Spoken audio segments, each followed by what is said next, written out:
Hello and a massive welcome to you all. I am absolutely buzzing to take you on a little adventure with me today. We're diving headfirst into a country that, I have to say, is one of Europe's best kept secrets. It's a place that might not be at the top of everyone's list, but trust me, after today, it absolutely will be. We are, of course, talking about the magnificent, the surprising, the utterly brilliant Poland. I've just come back from a trip there, and honestly, my mind is still reeling from how much it has to offer. Now, when you think of a European holiday, your mind probably jumps to Paris, Rome, or maybe Barcelona. And look, they're all fabulous, darling, truly. But what if I told you there's a place with just as much history, jaw-dropping beauty, and food that will make you want to weep with joy, but without the ridiculous crowds? Poland is that hidden gem, sparkling away, just waiting for you to discover it. It's a country that has risen from the ashes of a tumultuous history to become this vibrant, modern, and incredibly welcoming place. It's like the brilliant underdog you can't help but root for. So get comfortable. Maybe grab a cup of tea or something a little stronger. I won't judge. Because I'm about to give you my top 5 reasons why Poland needs to be your next travel destination. We're going to be talking about everything from fairy tale cities and ancient forests to castles that look like they've been plucked straight out of a fantasy novel. Honestly, it's going to be a whirlwind tour, and I promise you, you're going to be booking your flights by the end of it. Let's get into it. Right, let's kick things off with the cities, because honestly, where else would you start?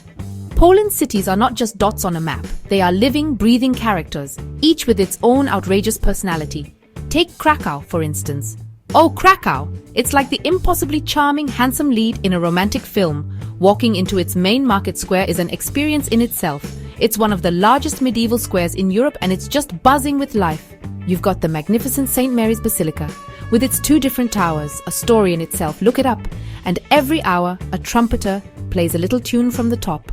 It's all just so wonderfully theatrical and romantic.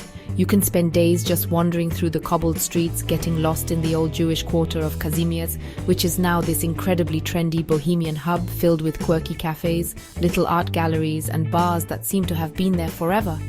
And then you look up, and there's Wawel Castle perched on a hill, looking down on the city like a protective old king.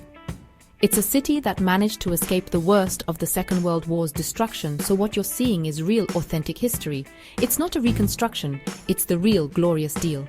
And you can feel that history in every single stone. It's just utterly captivating. But then you go north and you find Gdansk. Oh, Gdansk is a completely different story. It's the sassy, colorful port city with a bit of a rebellious streak. It sits on the Baltic coast, and its architecture is all these tall, slender Dutch-style houses painted in every color imaginable, all crowded together along the riverfront. It feels more like Amsterdam or Copenhagen, but with a uniquely Polish soul. This is the city where the first shots of World War II were fired and where the Solidarity movement began, which eventually led to the fall of communism in Eastern Europe. It's a city with grit and a powerful story to tell, but it's also just breathtakingly beautiful. Honestly, choosing between them is impossible, so my advice, just go to both. Now, as much as I love a bustling city, sometimes you just need to escape and get a bit of fresh air, don't you? And Poland's natural landscapes are, without a shadow of a doubt, some of the most spectacular and diverse in all of Europe. Let's start with the big one, the Tatra Mountains. This is Poland's very own slice of the Alps, a dramatic, jagged range of peaks that forms a natural border with Slovakia. In the summer, it's a hiker's paradise. You can trek for days passing these crystal-clear mountain lakes called Morskie Oko, or the Eye of the Sea, which are just stunning. The views from the top are the kind that literally take your breath away and make you feel tiny in the grand scheme of things. Then in winter, the whole place transforms into this winter wonderland. The town of Zakopane at the foot of the mountains becomes this bustling ski resort with log cabins covered in snow, smoke curling from the chimneys, and the smell of grilled Osipek cheese in the air. But more on that later. It's also ridiculously picturesque. You feel like you've stepped inside a Christmas card. The landscape is raw, powerful, and utterly majestic. It's the kind of nature that reminds you of its sheer untamed power, and it's absolutely wonderful to just surrender to it for a few days. You come back feeling completely refreshed and frankly a little bit humbled by it all. But if towering mountains aren't your thing, how about stepping back in time into Europe's last primeval forest? I'm talking about the Białowieża forest. This place is a UNESCO World Heritage Site and it is genuinely ancient. It's a sprawling wild woodland that has remained largely untouched by human hands for thousands of years. It's home to these giant ancient oak trees that are named after kings and dukes. But the real star of the show here is the European bison, or zebra.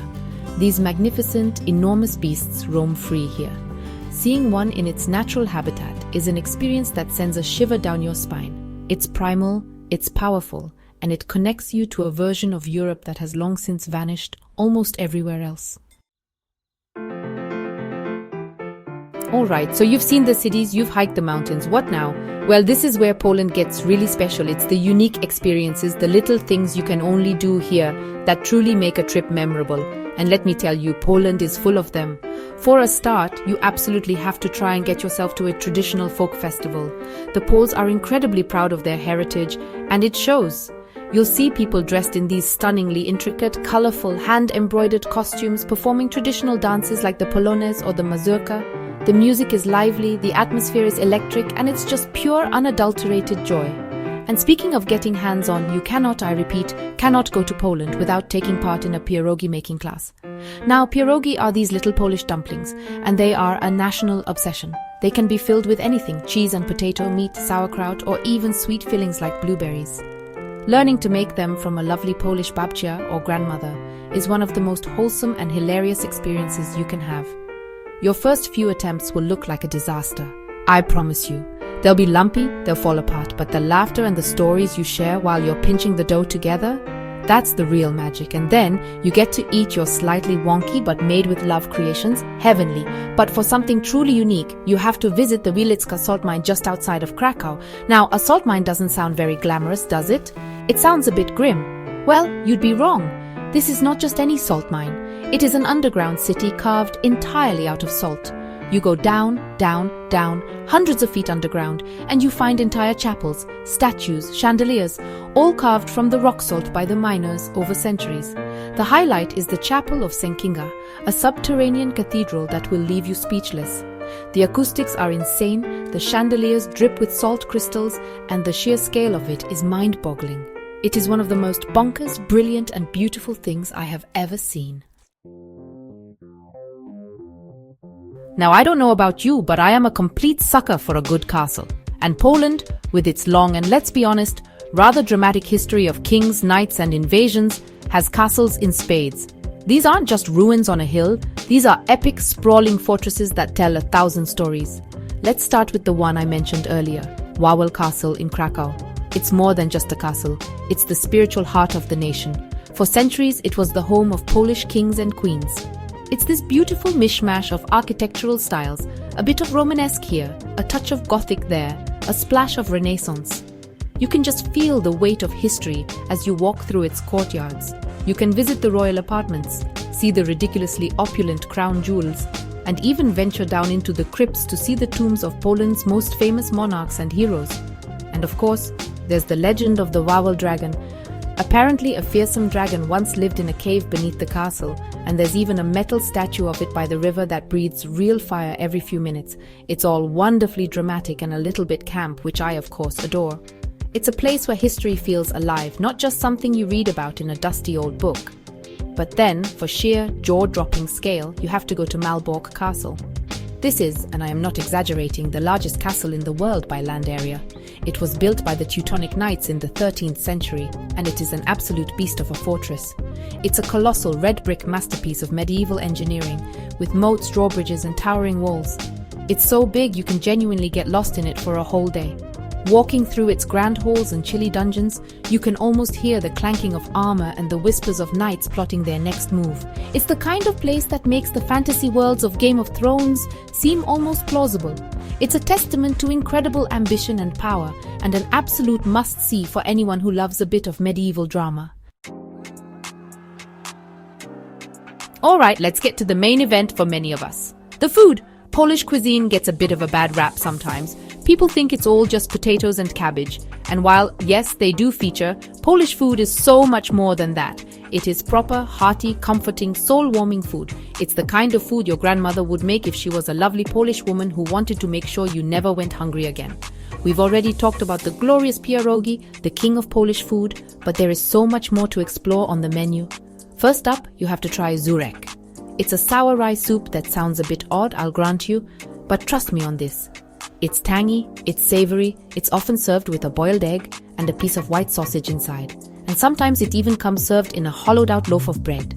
It is the ultimate comfort food, especially on a chilly day. Then there's bigos, or hunter's stew. A rich, slow-cooked stew of sauerkraut, fresh cabbage, various cuts of meat and sausage, mushrooms and prunes. Every family has its own recipe, and it's a dish that tastes of history and tradition. It is absolutely delicious and will keep you going for a week. And you can't leave without trying the street food. In Krakow, you'll find these things called zapiekanki. They are basically half a baguette, toasted with cheese and mushrooms and then covered in ketchup. It sounds simple, maybe even a bit studenty, but they are ridiculously tasty, especially after a few Polish beers. And remember that oscypek cheese I mentioned from the mountains? It's a smoked cheese made from sheep's milk, and they grill it on little street stalls and serve it with a dollop of cranberry jam. The combination of the salty, smoky cheese and the sweet jam is just a taste explosion. Polish food is honest, it's generous, and it is utterly, utterly delicious.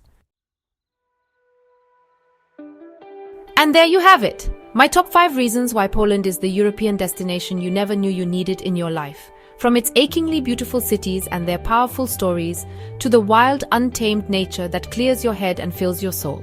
We've had fairy tale castles, we've had experiences you simply can't find anywhere else, and we've eaten food that feels like a big, warm hug. Poland is a country of incredible resilience, immense beauty, and the warmest, most welcoming people. It completely surpassed all of my expectations, and I am already planning my next trip back to explore even more. So here's my challenge to you. The next time you're daydreaming about a European getaway, scrolling through flights and looking for inspiration, I want you to seriously consider Poland. Put it on your bucket list. Better yet, put it at the top of your bucket list.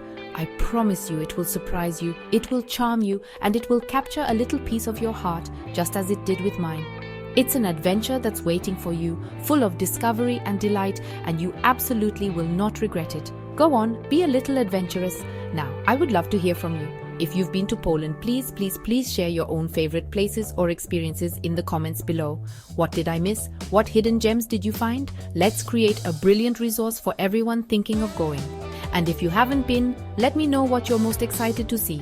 Thank you so much for joining me today. Don't forget to like and subscribe, and I'll see you on the next adventure. Do with Xenia!